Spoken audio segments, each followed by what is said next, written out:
He called her every night. He said she was different. He said she mattered. He said she was the only one who understood him. But the moment she started caring, he stepped back. Not because she wasn't enough, but because she was becoming real. And this is how she learned that trust isn't something you hand out like candy. Emma learned how to be alone before she ever learned how to be loved. By 26, both her parents were gone. Not suddenly, not dramatically. Just long hospital hallways, whispered doctor updates, and a house that grew quieter every year. When the last light in that house went out, silence moved in permanently. People called her strong. They didn't see the nights she sat on the kitchen floor because the quiet felt heavier than grief. 2 years later, she was deceived by someone who promised forever and disappeared without explanation. No fight, no closure, just distance. That could have hardened her. It didn't. Emma still believed in good. She wasn't naive. She was hopeful. And hope, in lonely hearts, can blur the lines between attention and love.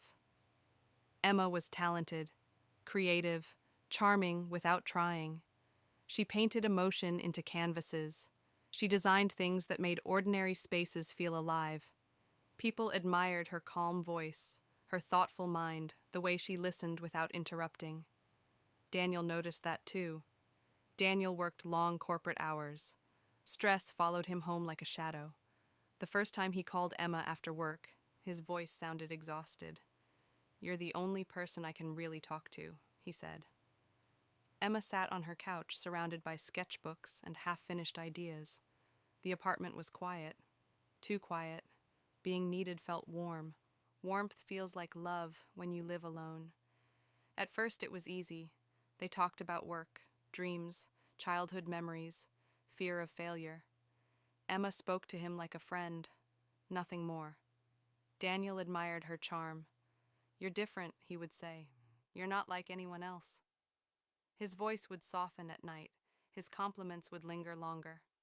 Emma told herself it was harmless, just friendship, but friendship doesn't usually come wrapped in sweetness. He began calling almost every evening after work, when he was frustrated, when he felt overlooked, when he needed someone to remind him of his worth. Emma became his comfort. She listened patiently, encouraged him, made him laugh when his day felt heavy. She gave without counting, because that's who she was. Slowly something shifted. His words grew softer, his tone more intimate. Silences between them stretched longer. "You know," he once said quietly, "any guy would be lucky to have you." Her heart paused. She laughed nervously. "We're just friends." But something inside her had already taken a small step forward. Not a leap, just a lean. And Daniel noticed. Lonely hearts don't fall loudly, they drift. Emma didn't demand anything. She didn't confess dramatic feelings. She just allowed herself to feel closer. She waited for his calls. She smiled when his name lit up her screen. She felt less alone. And the moment Daniel realized she was becoming emotionally involved, he stepped back. Not cruelly, not obviously. Gradually. The nightly calls became every few days. The sweet words became casual. The deep talks turned into quick check-ins. Emma felt it before she understood it. Distance has a sound. It sounds like delayed replies, like crazy busy, like warmth turning neutral. One evening she asked gently, "Did I do something?" He laughed lightly. "You're overthinking." Overthinking, the word people use when they want you to ignore what you clearly feel.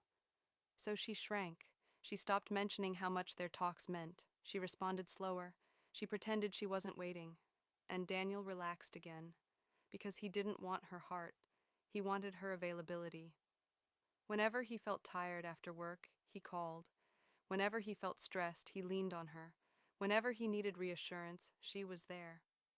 But when Emma had a difficult day, when a major project failed and financial pressure tightened around her chest, she reached for him. No answer. She texted, "Can we talk?" Hours later, "Long day. We'll talk later." Later never came. That night, sitting in the dark with her phone in her hand, She finally understood something painful. She had been his comfort. He had never been hers. There was no dramatic ending, no argument, just clarity. Daniel liked her charm.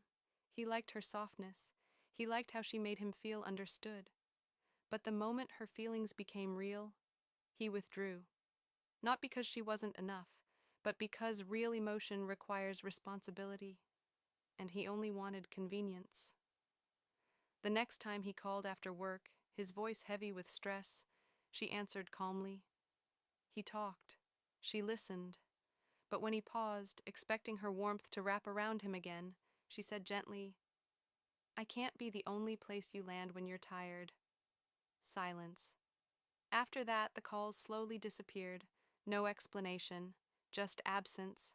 Again, Emma cried, not because she lost him, but because she realized how loneliness had convinced her that breadcrumbs were a meal.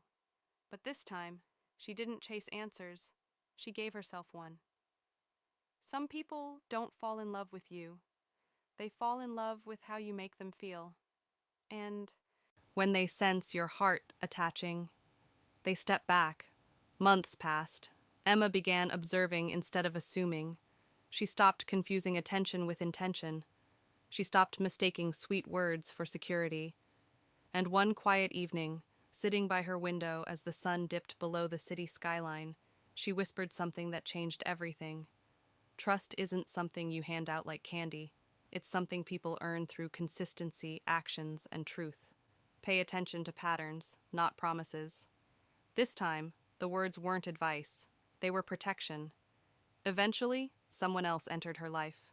No blurred lines, no mixed signals, no emotional disappearing acts, just consistency. When he said he'd call, he called. When she struggled, he stayed. When she leaned slightly forward, he didn't step back. And Emma understood. The right person doesn't retreat when your heart opens. They step closer. She still believed in good. But now she believed in patterns more than promises. She didn't harden. She sharpened. She didn't close her heart. She guarded the door, because her peace was no longer negotiable. And this time, she wasn't handing it out like candy. Moral: trust is earned through consistency, actions, and truth. Pay attention to patterns, not promises. Protect your energy. Your peace is too expensive to gamble on the wrong hands.